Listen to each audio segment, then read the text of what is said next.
Obrigado, Paulo. Obrigado pelo convite da Comprov para poder participar nesse grande evento, né? E até agradeço a apresentação do professor Vilaça ali antes da minha, porque vai me facilitar um pouco aqui na sequência do avanço, né? Bom, como o Paulo já adiantou, né, eu vou falar um pouco sobre o uso dos softwares, né, configuradores, de acordo com o capítulo 6, né, da norma IEC 11150, né? Até dentro daqueles desafios técnicos que o professor Vilaça acabou de mencionar, né, um deles, né, é a própria questão da padronização, né? A padronização das especificações, né, do sistema de proteção, controle e supervisão, ela visa facilitar, né, não só a gestão do ciclo de vida, né, da própria instalação, como também a futura execução de ampliações, né, desse sistema de proteção e controle, né? E essa padronização ela acaba visando também mitigar os erros, né, ou reduzir os erros durante o processo, né, de desenvolvimento das soluções, né, e, de maneira geral, os custos envolvidos em torno desse processo, né? Bom, o capítulo 6 da norma, ele traz a definição geral, né, da linguagem, né, de configuração dos sistemas, né, do SL, né, que o professor até mencionou antes, né. Tem uma série de sopa de letrinhas ali com relação aos diversos arquivos, né, que existem para configurações de dispositivos, né. CID, CD, USD, o próprio SSD com a especificação do sistema, né. E o capítulo 6 ele traz a forma de integrar, né, todos esses arquivos dentro de um processo de engenharia, né, iniciando pela especificação do sistema de proteção, depois a parte de configuração do sistema, né, com uma ferramenta específica, passando para a configuração dos dispositivos em si, né, através das ferramentas de configuração dos IEDs, né. O próprio tem dentro da norma ainda existe um technical report, né, que é o 7500, que ele traz algumas sugestões de alocação, né, das funções, né, dos logical nodes, né, dentro dos dispositivos, né. Então tem uma série de definições com relação à alocação dos logical nodes de controle, a sua integração com os demais logical nodes, né, de intertravamento, de comandos, né. Enfim, toda essa integração e como seria uma sugestão de distribuição, né, desses logical nodes dentro dos diversos dispositivos, né, componentes do teu sistema de proteção, né. Ah, a questão do processo de engenharia em si, ela é algo que está evoluindo ainda dentro da norma, né.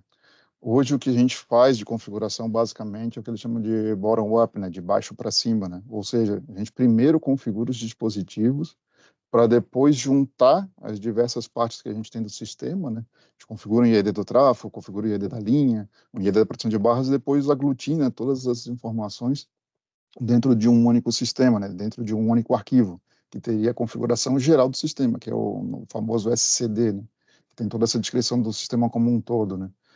A questão é que isso acaba sendo um processo maçante muito suscetível a erros, né? Então você não tem uma padronização em si. Ah, nós, como transmissoras, por exemplo, a gente fica muito na dependência do fabricante, da expertise do fabricante em configurar seu próprio dispositivo, né? E cada fabricante configura de um jeito, com o uso de uma determinada informação diferente de um outro fabricante. Então, acaba tornando complicado uma padronização da solução do ponto de vista de configuração dos dispositivos, né? De alocação dos logical nodes, definição dos objetos de dados dentro da configuração, né? Então, se tem como um trabalho a questão da engenharia top-down, ou seja, de cima para baixo, né? Ou seja, você tem uma especificação do sistema gerado pela empresa que vai ser a proprietária do ativo, né? E a partir dessa especificação, você começa a configurar os diversos dispositivos do teu sistema de proteção, né? Com isso, a gente conseguiria atingir aquela questão da padronização, né? Ou seja, o cliente, ele entrega para o fornecedor a especificação que ele deseja, como ele deseja o seu sistema de proteção, e o fornecedor acaba configurando os dispositivos da forma como o cliente final deseja, né? Hoje a gente está nesse processo também de evolução, né, para esse top-down baseado no capítulo 6, né, com o uso do SSD de maneira um pouco mais limitada, mas a norma já prevê um processo baseado no 9030, né, com uma alocação maior de informações dentro do arquivo de especificação, com a especificação inclusive dos IEDs dentro desse arquivo, né, e também, no final, com o uso e o desenvolvimento do capítulo 7.6, né, a definição de perfis básicos de aplicação, né, com uma funcionalidade mais ampla no teu próprio sistema de proteção, né. O grupo LA da Bélgica acabou montando juntou um conjunto de profissionais para definir um processo de visão comum de engenharia, né. Entrando apenas aqui no detalhes da parte de configuração, né, a ideia dentro desse grupo LA é que se tenha a definição dos perfis básicos de aplicação e das funcionalidades, e a partir dele você desenvolva a especificação do teu sistema de proteção, né. um desenvolvimento do arquivo SSD com a especificação dos sistemas, ou ainda do ISD com a especificação dos IEDs, né? Na sequência, a partir dessa especificação, você passa a criação dos teus dispositivos, né, da alocação dos teus dispositivos junto com a especificação e faz a configuração do sistema de maneira geral, né? Aí, a partir dessa configuração geral, você passaria a configuração dos IEDs, né? Um detalhe importante é que mesmo nas etapas de especificação do sistema, você já consegue fazer a simulação desse sistema para poder validar se a tua solução está adequada ou não. Então, é possível apenas a partir dos arquivos de configuração, do arquivo de especificação definidos previamente, já fazer alguns testes para validar se a tua especificação está aderente àquilo que você precisa ou não. Da mesma forma, aí um outro grupo europeu, né, o Osmose, acabou também trabalhando nessa questão da engenharia top-down, né, para poder evoluir o processo que a gente tem no capítulo 6 hoje, né. E esse avanço, ele tem a perspectiva, como eu falei antes, de entrar realmente como parte da norma, né, da norma atualmente, né. As informações estão disponíveis no site, tá? Eu deixei como referência aqui, principalmente nessa parte de produção e controle é o WP7, né? E a brochura até que acaba explicando um pouco mais de detalhes, né?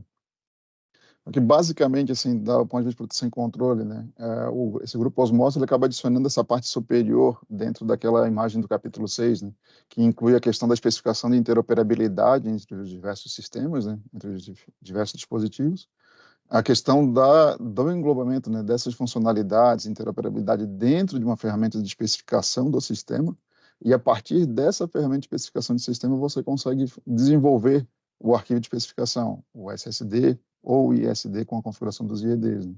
E para então entrar naquele processo previsto inicialmente no capítulo 6 com a parte da configuração do sistema diretamente, né?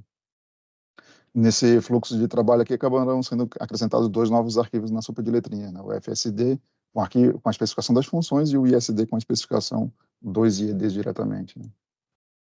Não vou entrar muito em detalhes nessa figura, mas ela engloba todo o processo, né, desde a concepção do projeto até o comissionamento, né? Mas um ponto de destaque aqui são a questão das caixas amarelas e as caixas laranjas, né, que são as funções do usuário final, ou seja, o usuário final ele acaba tendo um papel extremamente relevante dentro desse processo de engenharia de cima para baixo, né, participando desde a etapa da especificação até a etapa de configuração e testes, né? É relevante ressaltar aqui de novo que também dentro do Osmose, né, se prevê a parte dos testes usando a especificação mesmo sem a necessidade da existência dos dispositivos físicos, né?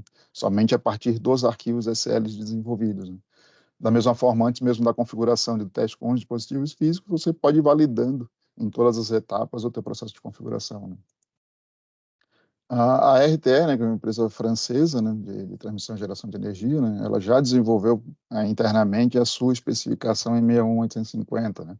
Então tem um documento aqui com 424 páginas, está disponível livre no site da própria RTE, né? Ele detalha todo o conjunto de funcionalidades que a RTE prevê para as suas subestações digitais, como é que é a alocação das funcionalidades, a integração entre elas, né? Até seguindo aquele diagrama de blocos do capítulo 7500, né? A própria RTE desenvolveu sua integração de blocos e integração de funcionalidades entre os dispositivos, né? O caso Intel aqui a gente tem um diferencial de linha, né? O 87L, né? Então, como funciona toda essa integração das funcionalidades dentro dos diversos dispositivos. Mas por que fazer uma especificação dessa, né? Tem todo esse trabalho de engenharia, de estudo, de conhecimento, igual o professor Velasco mencionou antes, né? De ter que conhecer realmente a norma, né? A grande questão é que esse daqui que está na tela, por exemplo, é um arquivo de configuração de um dispositivo real que nós temos numa subestação nossa, né? Esse aqui é um conjunto de dados, né, de uma mensagem GUSE, só que pelo descritivo somente aqui do DDIO, a gente, e o SPS 25, o SPS 27, não tem como saber qual é a informação que está ali. É um disparo, é um bloqueio, é uma partida, não se tem uma noção exata do que é essa informação, né? Talvez a gente consiga até indicar que talvez seja uma função de proteção, porque tem um logical device aqui, um dispositivo lógico de proteção. Fora isso, a gente não consegue definir exatamente o que é aquela informação, sem ter o acesso ao projeto, de fato, né? Projeto lógico, ao projeto de integração entre os dispositivos, né? Então, a questão do desenvolvimento da especificação, de uma padronização, ela acaba visando trabalhar nesse sentido, né? Que a gente tenha as informações alocadas de maneira adequada, né? Conforme aquilo previsto pela norma 1850, né? Então, aqui em tela, por exemplo, a gente tem uma especificação de um IED de linha e um destaque aqui para mensagem GUSE para disparo no disjuntor do TIE. Por quê? O próprio local control block a gente consegue definir o nome dele, né? No caso aqui, proteções para o TIE. Então a gente tem os PTRCs aqui, que são os Logical Nodes de disparo, fase A, B e C, o RREC, que é o 79, dentro da conjunção do religamento automático, né? Dentro da norma 1850. Então aqui tem um comando de fechamento de disjuntor, associado ao 79, ao religamento da linha, e ele tem um lockout, que seria um bloqueio associado ao logical node do próprio disjuntor, do XCBR.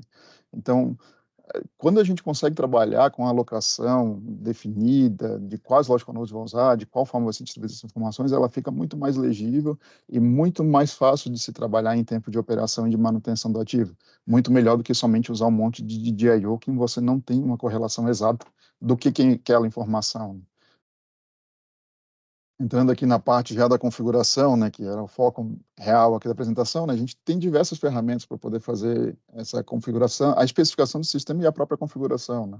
O SST são ferramentas de especificação e o SCT são ferramentas de configuração. Então, dentro dessas ferramentas, a gente consegue criar uma especificação de um IED, fazer a criação desse IED, definir qual a edição da norma que ele vai trabalhar, criar um conjunto de dataset, né, conjunto de dados, para as mensagens GUSE, para os reportes, inclusive para as mensagens para sample values. Então, assim, é possível criar toda essa estrutura de dados dentro desse arquivo, dessa ferramenta, né? Então, você pode manipular todos os dados e criar todos esses conjuntos de dados para fazer a publicação na rede. Você ainda pode fazer a questão do vínculo, né, entre as mensagens, a informação que está no IED, que está no IED seguinte, né? Então, você aqui na tela, por exemplo, a gente tem a indicação de um sinal externo para uma merge unit de uma linha de 230 kV. Então, aqui eu tenho o ponto de religamento do meu disjuntor na merge unit sendo recebido a partir da atuação do comando de fechamento na linha, no IED da linha. Então, eu tenho um IED na linha, da linha, né, de proteção da linha, fazendo a atuação do religamento, e esse religamento é recebido dentro da merge unit, né, para efetuar, de fato, o comando de fechamento. Né. Da mesma forma, nessas ferramentas de configuração e especificação, a gente pode desenhar o diagrama unifilar e já nesse diagrama unifilar fazer a associação de quais logical nodes a gente vai ter vinculados àquele equipamento primário. Né. Então, aqui na tela a gente tem algum do disjuntor, né, o 252L2 aqui, disjuntor de linha, com todas as funções alocadas para ele, seccionadoras, e a própria linha de transmissão, com todas as funções de proteção e controle vinculadas a ela. Né. Algumas sugestões aqui de ferramentas, tá? Não é extensiva, a gente tem algumas aqui que a gente já teve algum contato, né? Já fez algum teste com as versões de testes iniciais dessas ferramentas, né? O Relink STS é uma ferramenta desenvolvida na Suíça, né? Extremamente avançada já nessa parte de configuração dos sistemas, tá? O próprio SL Manager da Calctech é uma outra ferramenta que as duas fazem esse papel de ferramenta de especificação e de configuração do sistema, né? O SST e o SCT, né? Algumas ferramentas ainda de teste, de validação de arquivos SL, né? Triangle Microworks tem um pacote de softwares, né, que são destinados a manipular esses arquivos 1850, né? Todas as estruturas de arquivos SL que a gente mencionou antes. Né? E ainda uma ferramenta que daí já disponível no GitHub, né, que é o OpenSCD, que também ajuda e facilita nessa parte da manipulação dos arquivos SCLs, né? Que a linguagem como ele usa o XML, não é tão trivial assim a leitura diretamente no arquivo, né? Então, ter uma ferramenta adequada para a manipulação desses arquivos de acordo com a norma 1850 facilita muito a questão do trabalho do engenheiro, né, de produção e controle.